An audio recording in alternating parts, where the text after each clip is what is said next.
آزاد کشمیر میں ایک بار پھر شیر کی دھاڑ، نون لیگ کو سادہ اکثریت حاصل۔ بلاول بھٹو نے نون لیگ کے خلاف تحریک کا اعلان کر دیا۔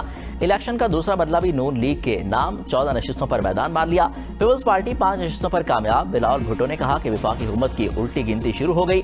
میرا مسلم لیگ نواز کے دوستوں کے لیے بس اتنا پیغام ہے کہ آپ کو آواز سنائی دے رہی ہے، ذرا غور سے سنیں۔ چیئرمین پیپلز پارٹی نے آزاد کشمیر کے الیکشن کو دھاندلی زدہ قرار دیتے ہوئے کہا کہ میرپور اور مظفر آباد میں چوری کی گئی سیٹیں واپس لوں گا۔ یہ صاف شفاف الیکشن نہیں تھا، یہ دھاندلی اور گولی کا الیکشن تھا۔ مسلم لیگ نون آزاد کشمیر 23 سیٹیں سمیٹنے کے ساتھ حکومت بنانے کی پوزیشن میں آ گئی۔ پیپلز پارٹی 9 نشستوں کے ساتھ آزاد کشمیر میں دوسری بڑی جماعت بن گئی۔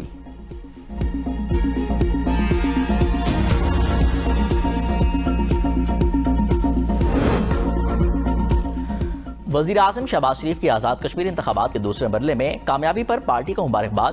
کہا کہ کامیابی قائد نواز شریف کی پوری ٹیم کی محنت کا ثمر ہے۔ مسلم لیگ نون کی قیادت نے آزاد کشمیر میں کامیاب انتخابی مہم چلائی۔ کامیاب کشمیریوں کا نون لیگ کی پالیسیوں پر اعتماد کا ثبوت ہے۔ آزاد کشمیر کی ترقی اور خوشحالی اولین ترجیحات میں شامل ہے۔ مریم نواز بھی خوش ٹویٹ میں کہا کہ الحمدللہ کوئی اور نہیں بس شیر۔ عمران خان کے بھی پورے تھے، یہ بات نہ کریں کہ پیپلز پارٹی کیا کیا کر سکتے ہیں، وہ پیپلز پارٹی کی لیڈرشپ ڈیسائیڈ کرے گی۔ نمبرز کی خوش فہمیاں جو ہیں وہ کسی جماعت کو نہیں ہونی چاہیے۔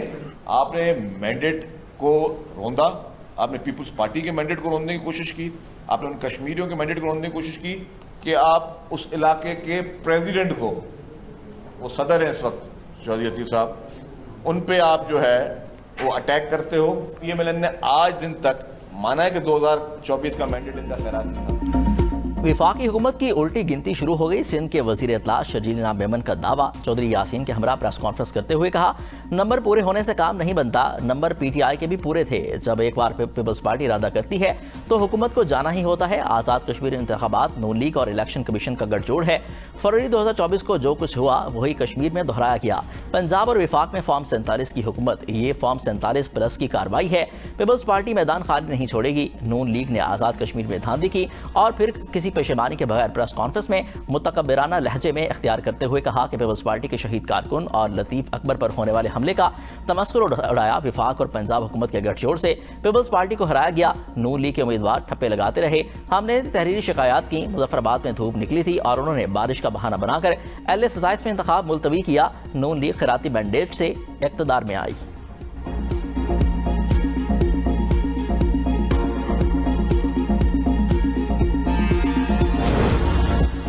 2024 کے عام انتخابات پر سوال اٹھائے جاتے ہیں تو سندھ حکومت پر بھی سوالات اٹھتے ہیں۔ الزام لگانے والے اپنے دعووں کے شواہد بھی پیش کریں۔ وفاقی وزیر اطلاعات عطا اللہ تارڑ کی میڈیا سے گفتگو، کہا کہ مخالفین کو آزاد کشمیر میں ہماری کامیابی ہضم نہیں ہو رہی۔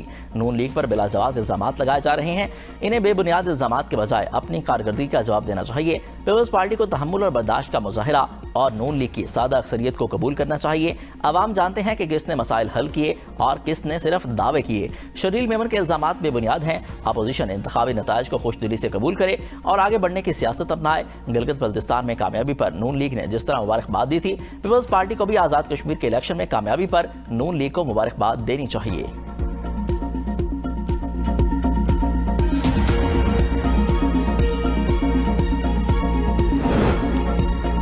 پیپلز پارٹی نے آزاد کشمیر میں انتخابات کے نتائج مسترد کر دیے۔ سابق وزیراعظم راجہ پرویز اشرف کا پارٹی قیادت کو تیسرے مرحلے کے بائیک آؤٹ کا مشورہ، کہا کہ الیکشن کمیشن ہماری مخالف جماعت کے زیر اثر ہے، سارے معاملات کے ذمہ دار چیف الیکشن کمشنر ہیں، اس طرح اور ان حالات میں بننے والی اسمبلی مسائل حل نہیں کر سکتی۔ نیر بخاری نے کہا کہ آزاد کشمیر میں انتخابات غیر شفاف اور دھاندلی شدہ ہیں، پیپلز پارٹی انتخابی نتائج کو قبول نہیں کرے گی۔ ندیم افضل چند کہتے ہیں کہ آزاد کشمیر میں الٹرا فارم 47 والا الیکشن نظر آ رہا ہے۔ آزاد کشمیر الیکشن کمیشن کا کردار مشکوک ہو گیا۔ قمر زمان قاہرہ نے کہا کہ ایسے انتخابات سے جو حکومت بنے گی اس کی کیا ساکھ ہوگی۔ آزاد کشمیر کا یہ الیکشن ہم سے چھینا گیا۔